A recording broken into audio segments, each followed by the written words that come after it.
भारतवर्ष में पटाखों का हमारे जीवन शैली में बहुत बड़ा योगदान रहा है।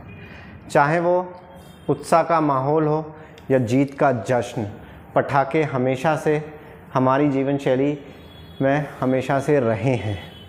चाहे वो कोई त्यौहार हो, ईद हो, दीपावली हो, कोई कल्चरल इवेंट हो, शादी हो या फिर क्रिसमस हो, देश के तमाम त्योहारों में पटाखों के बिना चीज़ें अधूरी ही रह गई हैं। पटाखे होना, उनकी आवाज़ हमें एक उत्साह, एक नया रंग जोश उत्पन्न करती है। आइए हम इसी के साथ पटाखों पर एक चर्चा करते हैं।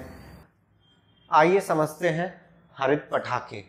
What are green crackers? क्या होते हैं ग्रीन क्रैकर्स? क्यों इनका नाम इस वक्त छाया हुआ है हर जगह? मीडिया में pressure groups, environmentalist, court, government, हर पॉल्यूशन कंट्रोल बोर्ड, हर कोई आज ग्रीन क्रैकर्स पर चर्चा कर रहा है। बात चर्चा की इसलिए हुई है क्योंकि पॉल्यूशन और एयर क्वालिटी इंडेक्स में दिवाली के बाद काफ़ी ज़्यादा बदलाव आ जाता है। ये हमारे देश का लाइटिंग फेस्टिवल है सबसे बड़ा, और उसी वक्त पॉल्यूशन भी हावी हो जाता है, जिसके जिम्मेदार कहीं ना कहीं पटाखे भी होते हैं। हमने ग्रीन क्रैकर्स पर चर्चा कर ही रहे हैं, तो ये जान लेते हैं कि क्यों ग्रीन क्रैकर्स को इतनी अहमियत दी जा रही है। ये रिसेंटली न्यूज़ है, हाई कोर्ट ने ग्रीन क्रैकर्स का वेलकम किया है। ये तक बोला गया है कि ग्रीन क्रैकर्स बनाने के लिए प्रमोट करना चाहिए गवर्नमेंट को कि अगर हम कन्वेंशनल क्रैकर्स पर पाबंदियां हैं तो उसका सब्स्टिट्यूट ग्रीन क्रैकर्स हो सकता है। कोर्ट भी इसकी परमिशन दे रही है और कहीं ना कहीं अपने ऑर्डर में से प्रमोट कर ही रही है। क्यों ऐसा कोर्ट कर रही है? क्योंकि कई जगह, कई स्टेट्स में क्रैकर्स पे बैंड है पॉल्यूशन कंट्रोल के लिए। कई जगह रिस्ट्रिक्शंस डाल दिए गए हैं क्रैकर्स पे या लाइटनिंग पे, जो हजार्डस पॉल्यूशन और इमिशंस डायरेक्ट इन्वायरमेंट में रिलीज करते हैं। कहीं ना कहीं कई ग्रुप्स इसके अगेंस्ट कोर्ट में जाते हैं तो कोर्ट को मजबूरन ऐसा वर्डिक्ट देना पड़ता है जो फेवरेबल हो जनता के भी और एटमॉस्फेयर के भी। इसीलिए ग्रीन क्रैकर्स की कई जगह बात की गई है। नॉर्मल फायर क्रैकर्स पे कुछ स्टेट्स में 2 आवर्स की परमिशन दी गई है, कुछ स्टेट्स में 1 आवर की परमिशन दी गई है, कुछ स्टेट्स में तो बिल्कुल ही मना कर दिया गया है। जैसे दिल्ली में पहले तो 2 घंटे की परमिशन दी, अब बताया जा रहा है कि वो एब्सोल्युटली बैन की बात चल रही है। पंजाब में 8 PM to 10 PM 2 घंटे की परमिशन है फायर क्रैकर्स की। हरियाणा में स्टेट पॉल्यूशन कंट्रोल बोर्ड ने कहीं ना कहीं प्रोहिबिट करने की बात करी गई है फायर क्रैकर्स को।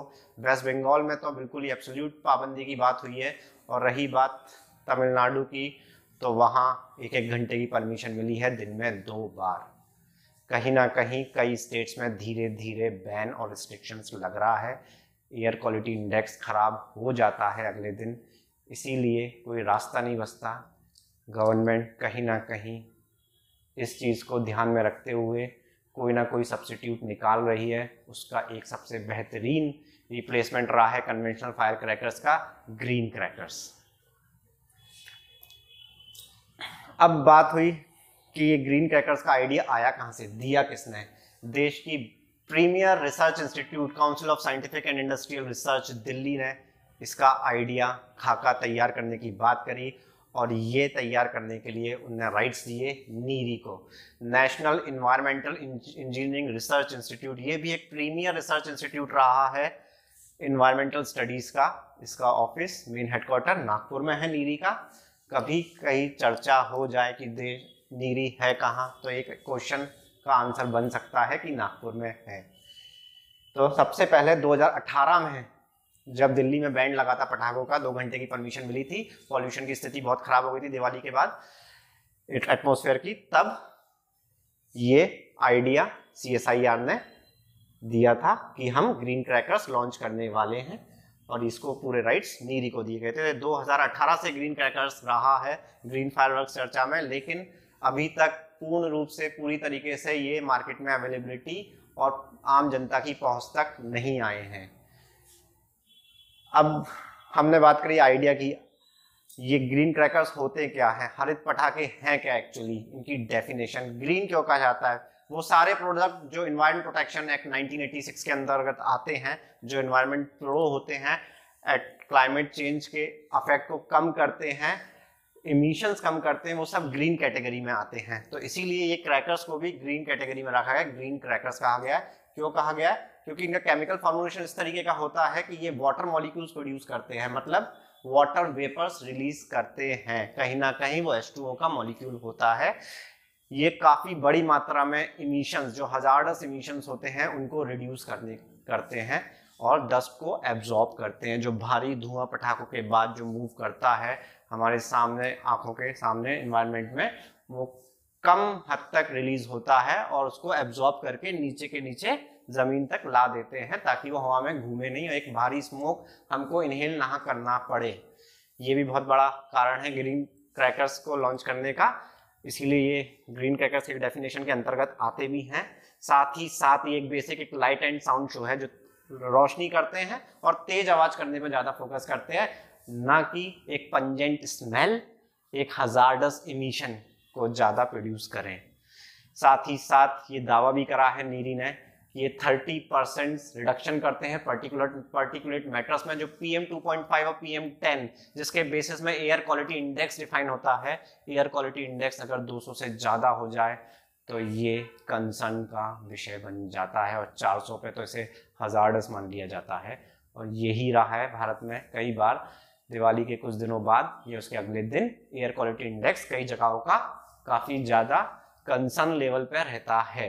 तो ये उसको कम रिडक्शन करने, पार्टिकुलेट मैटर्स को सबसे कम इमिट करने की बात करता है। ग्रीन क्रैकर्स में ऐसा है। और साथ ही साथ hazardous gases, nitrous oxide, sulphur dioxide, इसको भी कम रिलीज करने की बात होती है। यही आगे चल के एसिड रेन में कन्वर्ट हो जाती है। अगर बारिश हो जाए, अगर एटमॉस्फेयर में Na2 और SO2 हो, तो वो sulphuric acid and nitric acid के फॉर्म में आ जाता है, और यही एसिड रेन कहलाती है। इसीलिए इसको रोकने के लिए, ये गैसेस रिलीज ना हो, ग्रीन क्रैकर्स इसमें बहुत अपना महत्वपूर्ण रोल निभाती है। ग्रीन क्रैकर्स पे तो चर्चा कर ली, लेकिन कन्वेंशनल क्रैकर्स की बात करते हैं। वो कैसे बनता है, क्यों ये ग्रीन क्रैकर से थोड़ा डिफर है, क्या क्या एलिमेंट्स होते हैं, आइए देखते हैं। सबसे पहले तो कॉपर होता है, कैडमियम होता है, लेड होता है, मैग्नीशियम होता है, जिंक होता है, सोडियम होता है। एक क्रैकर में सबसे ऊपर चारकोल होता है जलाने के लिए सप्लीमेंट, पोटेशियम नाइट्रेट का यूज करा जाता है एज ए ऑक्सीडाइजर, और फिर उसके सबसे आखिरी में रखते हैं नीचे को सल्फर।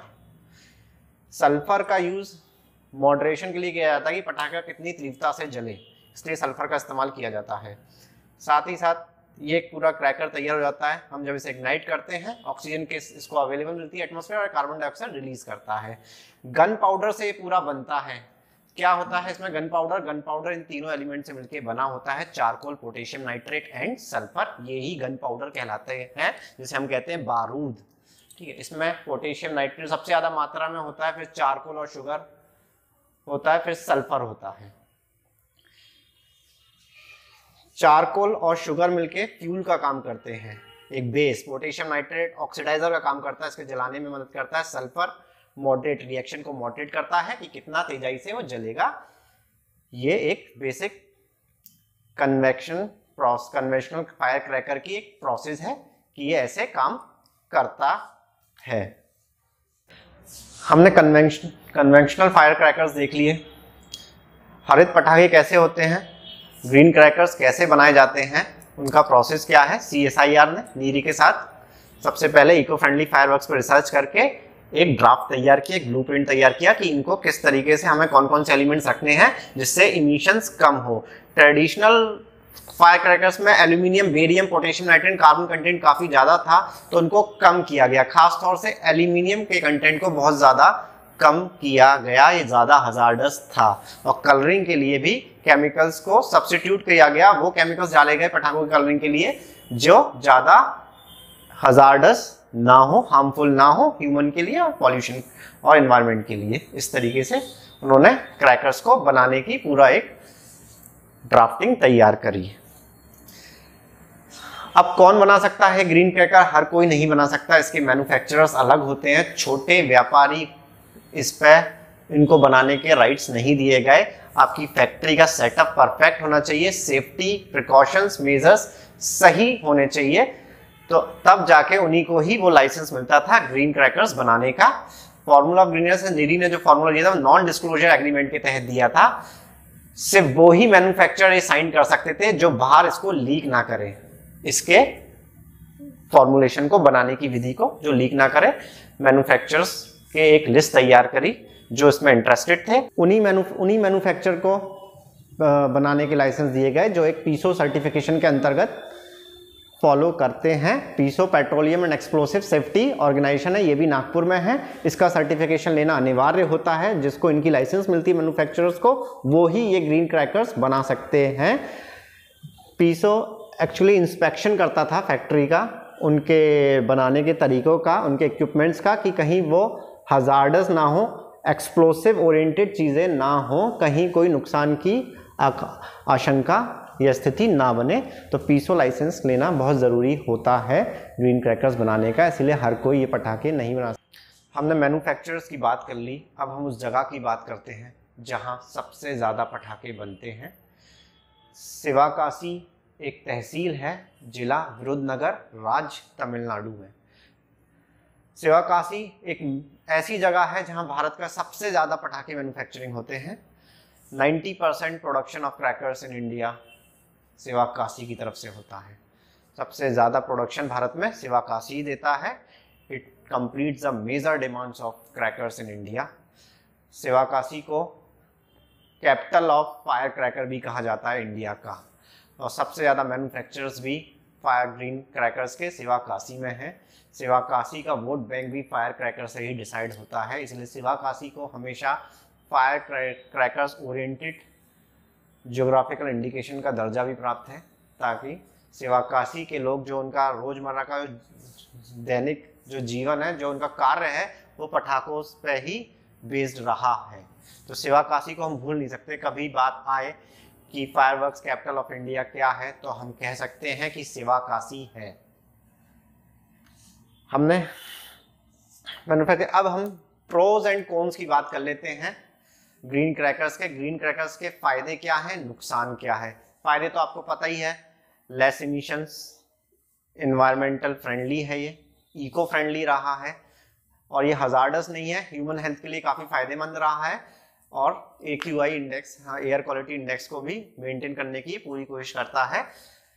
अब कॉन्स की बात करी जाए, नुकसान इसके यही है कि इसकी अवेलेबिलिटी बहुत कम है। मार्केट में मैन्युफैक्चरर्स कम है, प्रोडक्शन कम है, अगर बनते भी हैं तो हम तक पहुंच नहीं पाते। ग्रीन क्रैकर्स की कई जगह ऐसी डिमांड है कि बीच में बिचौलिए या ब्रोकर्स इसको हम तक पहुंचाते रेट्स बढ़ा देते हैं, इसी कारण से महंगे भी हैं। आम इंसान की पहुंच के बाहर गरीब तबका इसको आसानी से एक लिमिटेड पैसों में नहीं खरीद पाता, और जो अमीर तबका है उनको इसकी जानकारी ही कम है कि ग्रीन क्रैकर्स अवेलेबल हैं, और मिलते भी हैं तो फेक और चाइनीज़ टैग के साथ मिल जाते हैं, जो हमको पता ही नहीं चल पाता कि ये इंडियन मेड ग्रीन क्रैकर्स हैं या चाइनीज़ मेड ग्रीन क्रैकर्स हैं। ये भी एक बहुत बड़ा कौन है, अभी टाइम लगेगा ग्रीन क्रैकर्स को देश के कोने कोने तक फैलने में। अब हम बात करते हैं कलर्स की। हर पटाखों का एक रंग होता है, हर पटाखा फूटता है तो एक नया रंग, एक नया कलर देता है।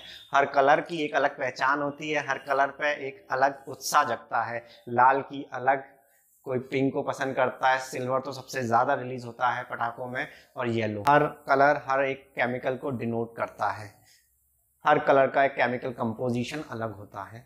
आइए देखते हैं सभी रंगों का किस किस एलिमेंट से क्या क्या कलर्स रिलीज होते हैं। देखते हैं। सबसे फेमस एलिमेंट रहा है स्ट्रोंटियम, जो रेड कलर देता है। स्ट्रोंटियम और सोडियम के साथ मिक्सिंग करा दी जाए तो ये ऑरेंज कलर देगा, और स्ट्रोंटियम को कॉपर के साथ मिला दिया जाए तो ये पर्पल कलर देगा। सोडियम हमेशा येलो कलर देता है। अगर पटाखों में सोडियम का इस्तेमाल किया जाए तो कलरिंग येलो आएगी। बेरियम जो है वो ग्रीन कलर्स के पटाखे देते हैं, तो एक ग्रीन क्रैकर नहीं होते। अगर बेरियम डल जाए, इमिशंस के बेस पर ग्रीन क्रैकर डिसाइड होता है। बेरियम एक केमिकल डाला जाता है, एलिमेंट बेरियम का केमिकल के साथ मिक्सिंग करके, तब ये जाके ग्रीन कलर देता है। कॉपर की खासियत रही है, ब्लू कलर शो करता है क्रैकर्स में। तो हर एलिमेंट के डालने के कारण कलर्स चेंज हो जाते हैं। आप सोचते होंगे कि कलर्स कैसे आ रहे हैं, तो एलिमेंट का इसमें बहुत बड़ा रोल रहता है। टाइटेनियम, जिरकोनियम, मैग्नीशियम के मिश्रण से सिल्वर कलर इमिट होता है। इस दिवाली आप बहुत उत्साह से मनाइए, ग्रीन क्रैकर्स के साथ मनाइए। अगर ग्रीन क्रैकर्स अवेलेबल हैं तो अगर आपको मिल सकते हैं तो ज़रूर खरीदिएगा। कहीं ना कहीं हम लोगों की सभी की जिम्मेदारी बनती है पॉल्यूशन को रोकने के लिए, एक स्वच्छ वातावरण मुहैया कराने के लिए। दिवाली में आप सबकी शुभकामनाएं। आज हमने ग्रीन क्रैकर्स पर चर्चा करी, उम्मीद है आपको पसंद आया होगा। आज के लिए धन्यवाद।